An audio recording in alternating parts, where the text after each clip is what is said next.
Hi everyone. Hello. Hi Mariana. How are you? Hi, Karima. Good. How are you? Long time no see. Good.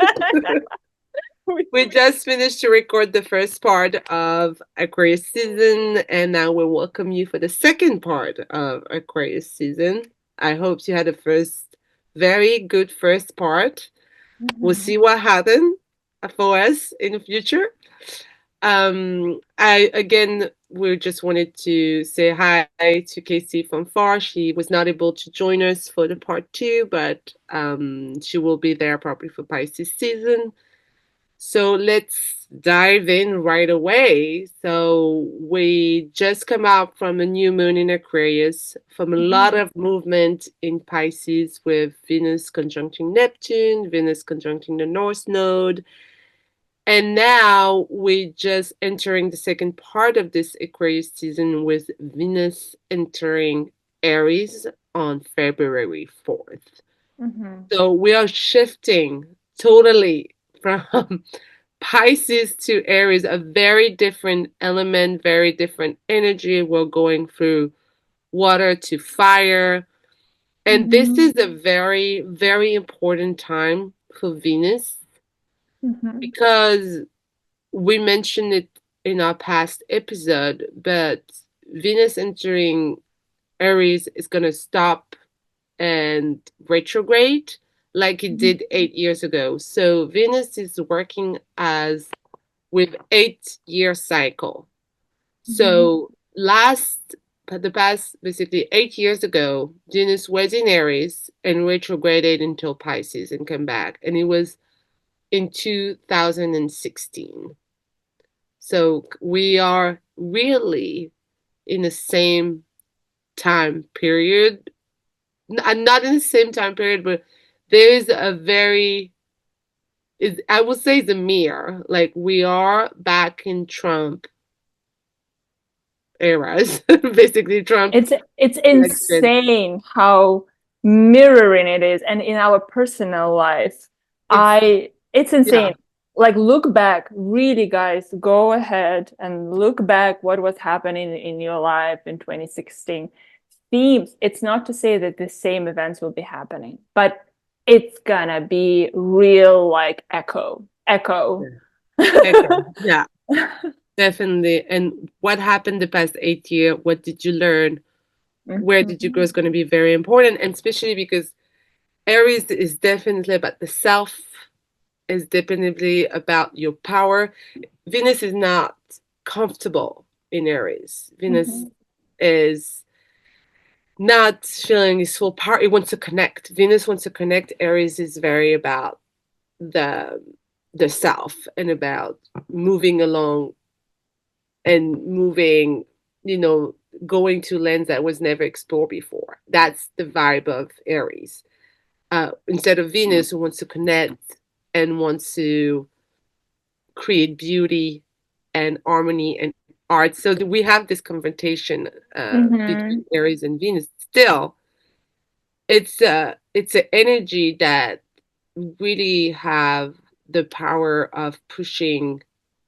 I would say give tools and arms to the feminine energy or the Mhm. feminine power.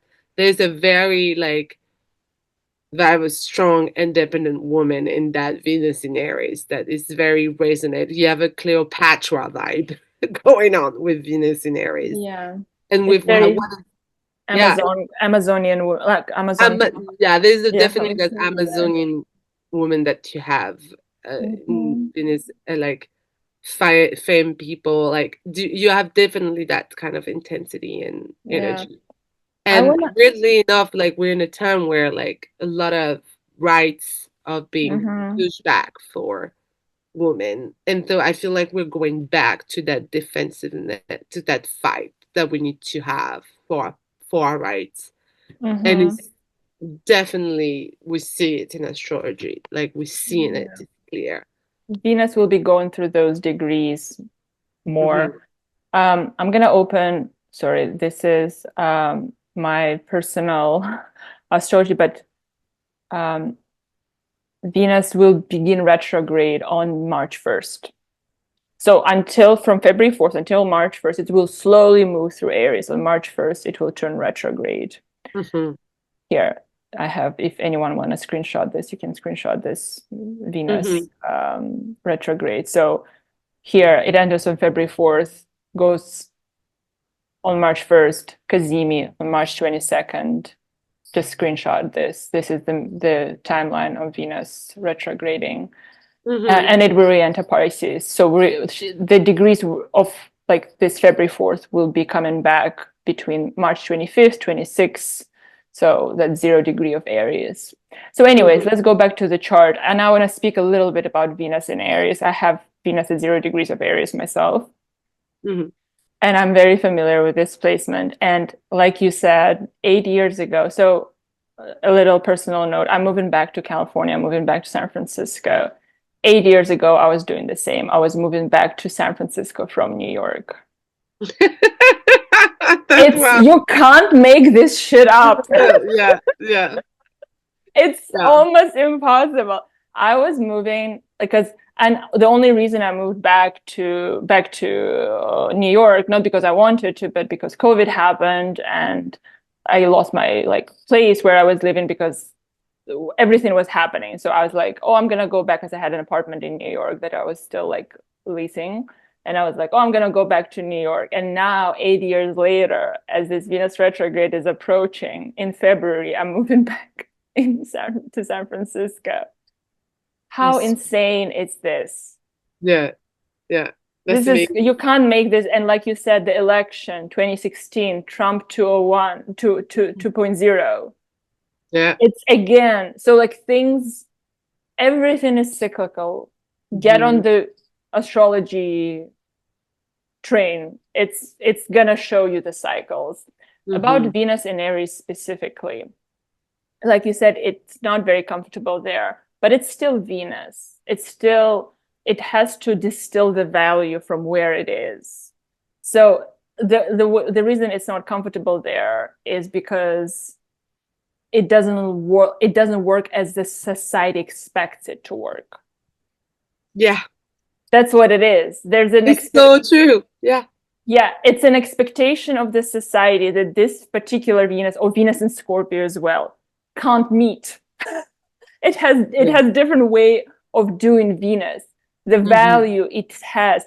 So here I want to like give like, because I went through this journey with this Venus, the suggestion is stick with how you go in this world, stick with your way. This is if you will try to adopt to other ways, if you try to, with whatever Venus or any other planet in detriment, to do it how the world does, you will Yeah. fail. Yeah. The way to succeed with the Venus or Mercury or anything in detriment is doing it your own way and Mm-hmm. being in kind of a resistance mode. Yeah. So this is the thing. So yeah, on February 4th, Venus goes into Aries. It's moving slowly. And on the March, same day, we have yeah, Jupiter's going direct on the which same day. I can't even like stress how excited I am about this. Me too. I'm excited for that one. I'm very excited. I'm normally not, but I'm in my Jupiter year. I'm in my 12th house Pisces year, so Jupiter is my planet. And since everything kind of started stalling as soon as Jupiter went retrograde. If Yeah. you're ruled by Jupiter, if you're in Jupiter year, if Jupiter is prominent somehow in your chart on the like whatever it is, you need to like look forward to February 4th. Oh yeah. February 4th is when, because not only Jupiter is in detriment in Gemini, it's been retrograding, right? Yeah. Yeah. So it's sort of like, how can give me some like silver lining. Give me Mm-hmm. something to work with. We haven't had much to work with Jupiter retrograde in Gemini. Mm-hmm. And now we do. We can start all this scaredness, all this like all over the place. I want to do this. No, I don't want to do this. I want to do that. No, I don't want to do that. The whole Mm-hmm. mess of Jupiter and Gemini, Yeah. you know, I now understand. it has been difficult. It's one of the like freakiest Jupiter placements, honestly. Like, Yeah. and I have it too. So I do know what I'm talking about. it's like when it's direct, we can start incorporating what we realized we really want to do.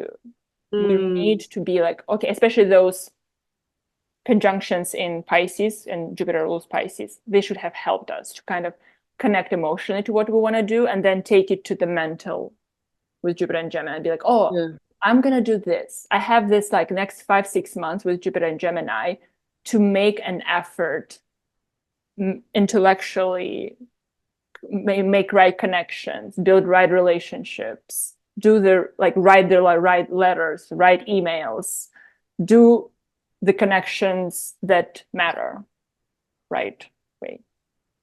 Mm, mm, mm, mm, mm. Yeah, You know? I love Yeah. it. I'm very excited about this one. Mm-hmm.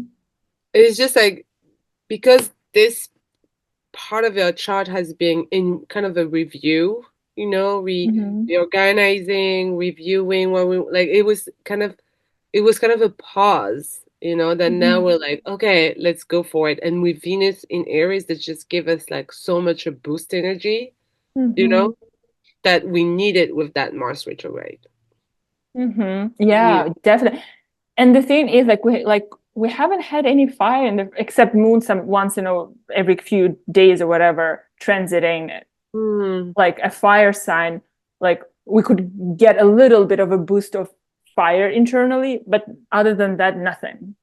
yeah. So this Venus in Aries is a really good, even yeah, it's a good news for me, and Yeah. it's a revision of the Aries part of your chart through value systems. Mm-hmm. And we have on February 9 another Kazemi, Mercury Kazemi Yeah. in Aquarius at 20 degree. Yes.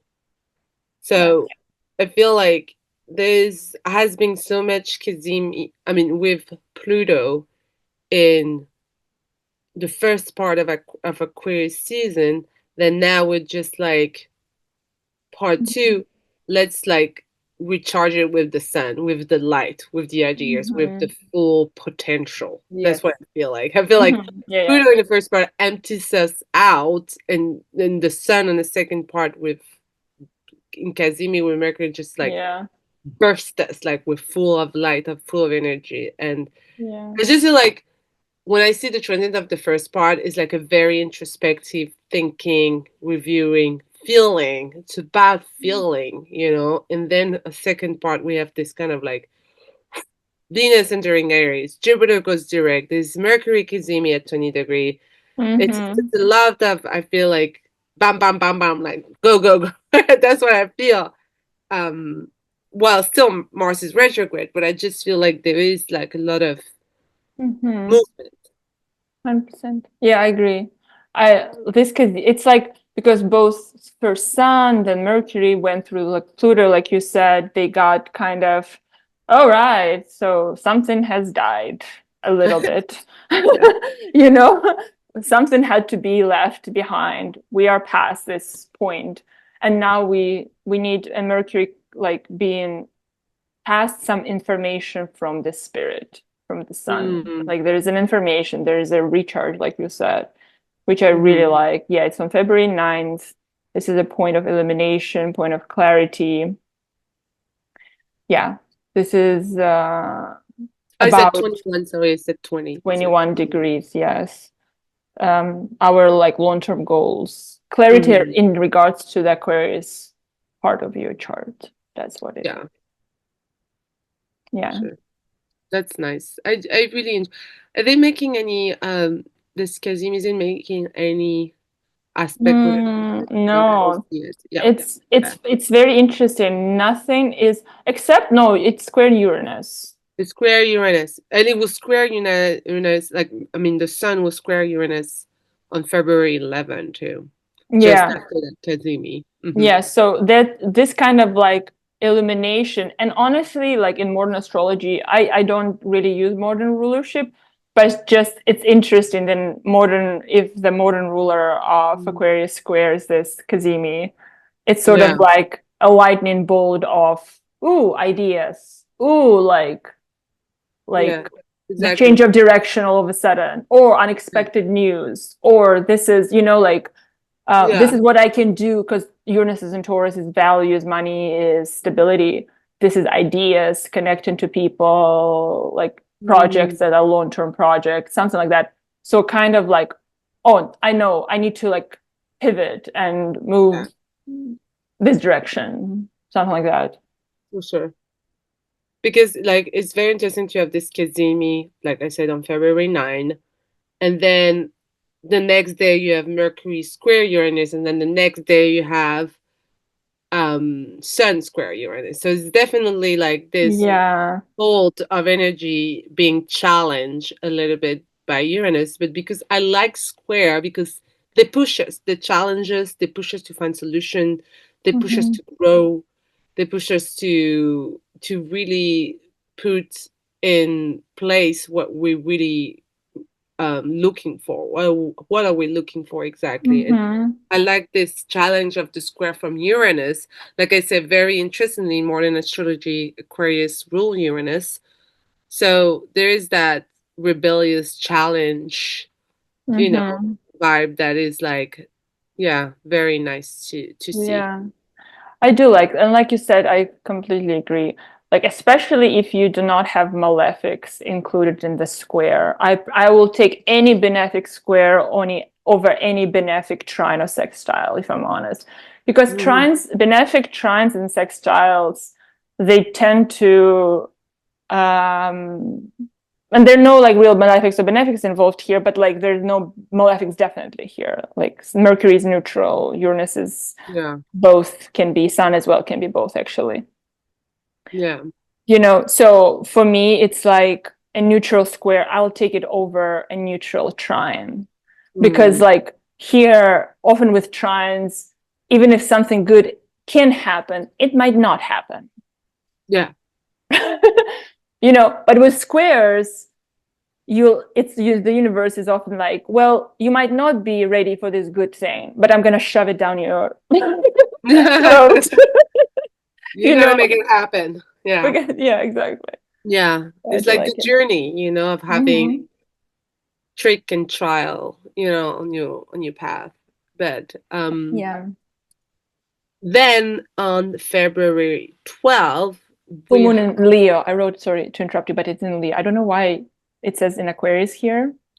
oh Full yeah, moon yeah, Leo. yeah. I noticed. You noticed? I'm like, Yeah, what yeah, did yeah. I? It happened to me all the time. uh, But we have a full moon in Leo at 24 degrees of Leo. yeah, Um, here it I is. just like this full moon. I like Leo. Leo, it's a beautiful sign. I feel to Hmm. it's a fire sign, like you mentioned. We missed fire a little bit, especially in the first part of Aquarius season, and now we have Venus, and now we have the moon with this beautiful full moon in Leo. So there is a burst of fire, definitely, in that Yeah. phase of Aquarius season. And Leo's really on traditional astrology highlights our leaders, highlights our Hmm. king, queens, president, vice president, everybody that lead us. Hmm. So there is an energy of strong, independent, moving forward. There's something that's coming to light here, Hmm. that it can be part of your ego side. It can be part of something that you highlight from your personal ego and wants to conquer or feel. I feel like we're like standing up on the podium with full moon in Leo a little bit. Hmm. I like that energy because it gives us a little bit of a boost of our ego. However, Hmm. on a collective level, there can be a lot of change around our leaders, a different story that come to light, definitely. But Hmm. it's still a full moon is still in a position. And the opposition here on a collective level, when we see astrology, Aquarius representing people, Leo representing our leaders, there's definitely an opposition here. So there's a clash.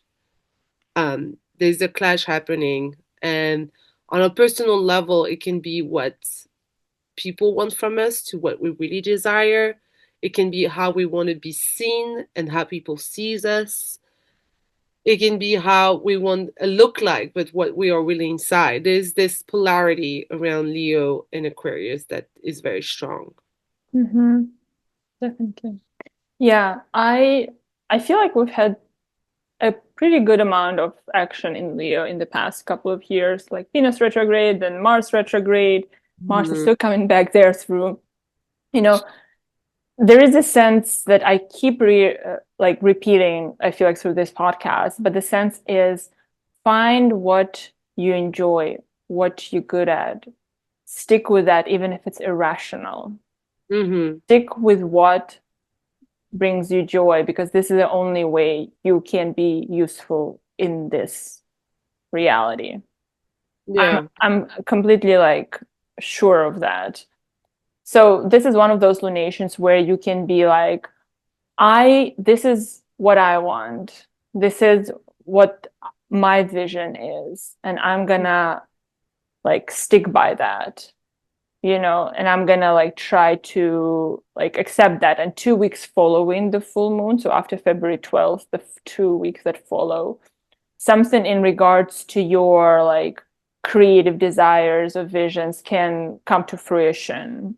Mhm. um Something in relation to children, like maybe like you taking your child to like a new school or new kindergarten, or like you like want to change some kind of approach to your child's education. That is also very much possible. Something that the society says one thing but you are like, no, Yeah. this is what I'm going to be doing. Mhm. Like there is this kind of like, Yeah. my heart knows what's right for my kid kind of thing. You know, Mhm. this is Mhm. one thing. And on the collective, what I feel is moon is people, and moon in Leo is like people demand attention.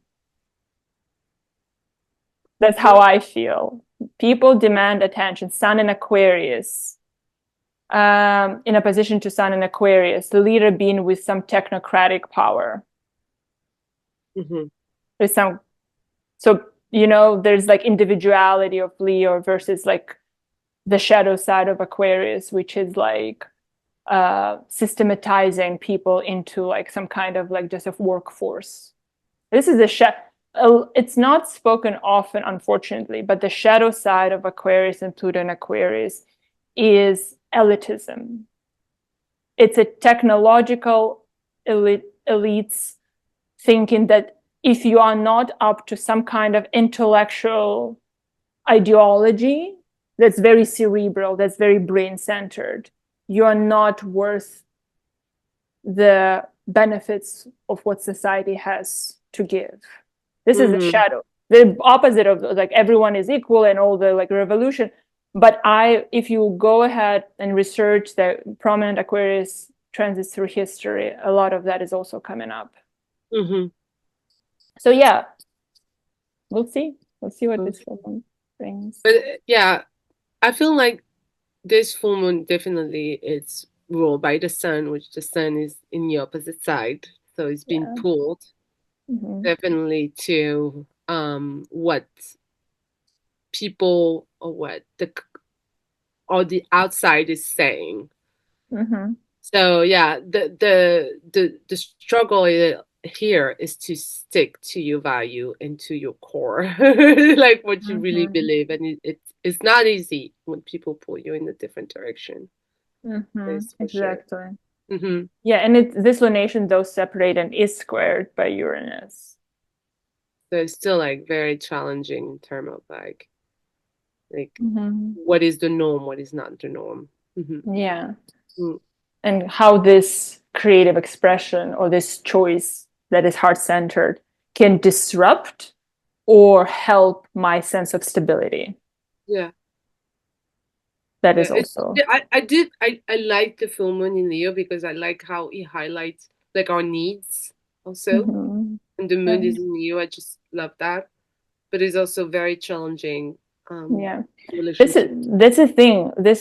It highlights our needs, but when we speak about our needs, most people think about food, like things, and they Yeah, forget that creativity is also an essential need. Self-expression yeah, is an healing. essential need. Oh yeah, yeah. It's good to mention when we say needs because it's in Leo, the full moon. Yeah. It's definitely about creation, creativity, It's about self-expression. It's about the authenticity. I was saying Yeah, about ego earlier, but it's definitely that kind of those keywords. 100%.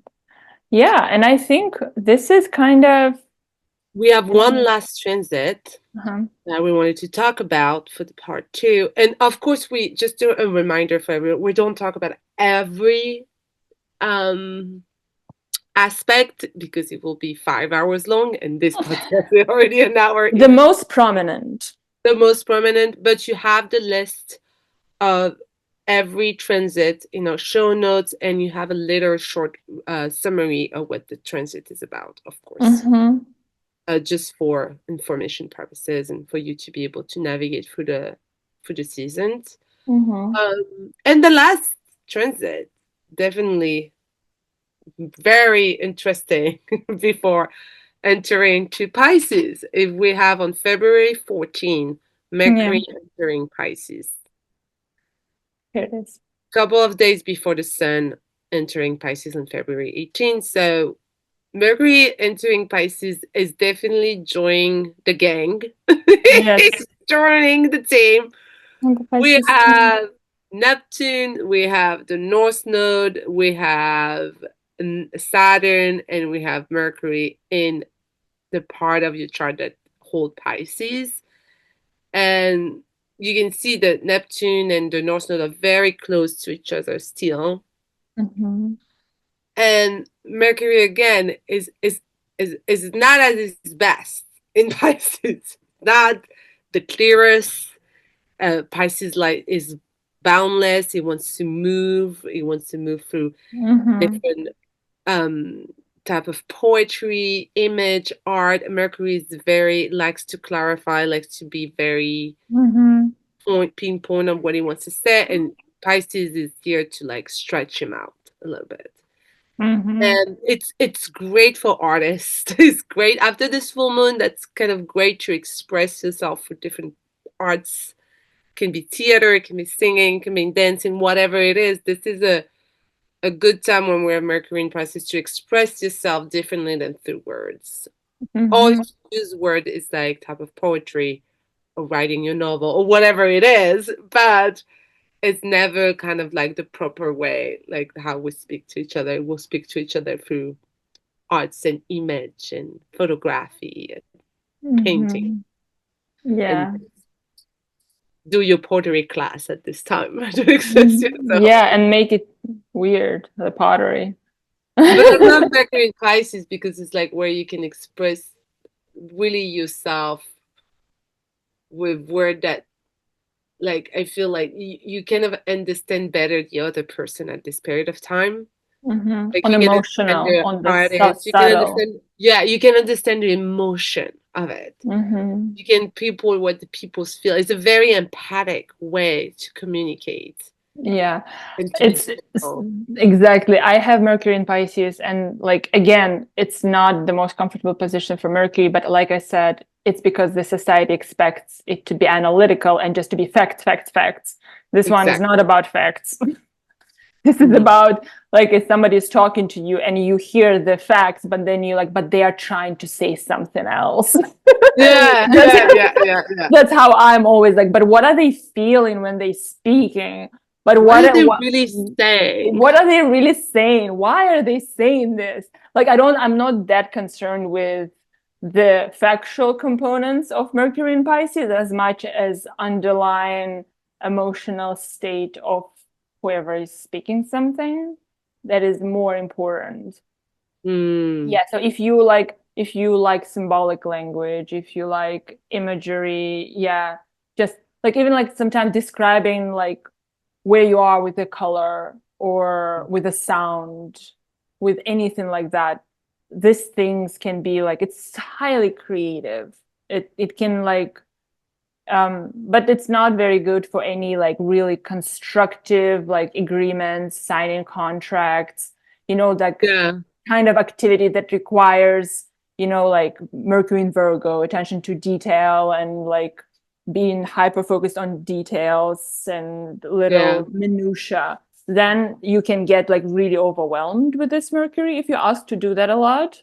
yeah. But otherwise, just a very creative time. Yeah, I like it. I like this Pisces energy. I think with what we're going through, right? I mean, Pisces energy, don't get me wrong, it can be very also puts you down into the path of like a little bit more depressed, a little bit more negative, and see Mm-hmm. darks around things that are happening, but it can be also very uplifting.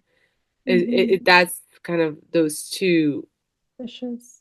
like, it's kind of vicious sometimes because, like I have a lot of Pisces energy in my chart, so I Mm-hmm. just feel like sometimes we can over optimize or being too much promising for the future when it's actually not clear, or sometimes you can be too depressed and too negative Mm-hmm. and not seeing clear. So sometimes it can be very challenging for that part. Am I Yeah. seeing clear? Am I seeing the truth, or am I seeing like through my lens of emotion and what I'm in the mood for today? That's Mm-hmm. something that you should always, when we have too much Pisces energy and you're not feeling great, because when you're feeling great, it's great. It's like you don't want to move from that place. But when you're like kind of down and they seeing everything dark, is like thinking that is not permanent and that is just a cycle and you will move out of it Mm-hmm. is very important. Yeah, very important. Mm, I just to finish off, like it's not my concept, but my teacher's concept, and she says, and I've probably mentioned this before here, but there are two fishes. One fish swims with a stream, and the other fish swims against the stream. And she's like, the job is to swim always against the stream because this fish that swims with the stream can get, she ends up in a rotten water. oh, And I don't know, I really like, somehow this analogy really resonated with me. Pisces, it's a Jupiter ruled sign about higher vision. It's about a mhm, spiritual effort. It's not about an effort. When I say stream upwards, the stream against the swim against the stream, not to say it's like a spiritual effort, because sometimes the collective waters are not taking us where we're meant to be going, like the emotional state of all the people.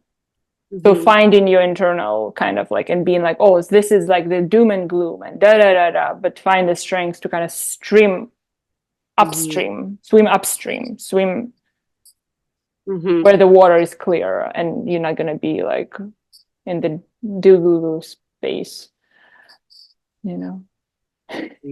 Mhm. Yeah, it's, yeah, like creative for me, it's always, creativity is always the answer. Yeah, Always the answer. yeah, definitely. Guys, I hope you guys will have a good Aquarius season overall. Yeah, I feel the energy is. I know there's gonna a lot gonna happen during that Aquarius season. I'm Yeah. aware of that, Mm-hmm. but I do feel there's like a better flow than the Capricorn season that could be like a little bit more. I feel like feeling that we have more tools to move forwards. We have more Mm-hmm. things to do to be able to do what we want to do. you know, Exactly. Yeah, more. and it's still a slow start. It's still, I feel like the new year will be an actual new year. The spring Yeah, equinox. yeah. This is up till like I see it on Instagram all over. It's like, who came up with an idea to put a new year in the dead of winter where we're meant to rest, and we are forced to make some kind of like resolutions, and we're gonna do this and that in the dead of winter. Yeah, What in a the data. delusional idea. It I guess to doesn't give make us hope. sense. It doesn't make sense logically. You Yeah, meant to rest and eat your life away. yeah.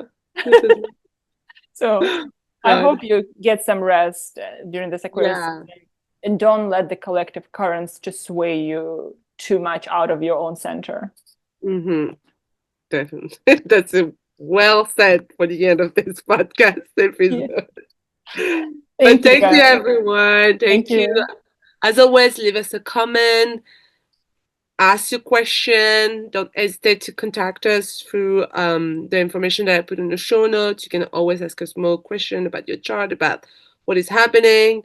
And we send you many kisses, many blessings, and wish you a happy Aquarius season. Thank you, Bye guys. bye. Bye bye.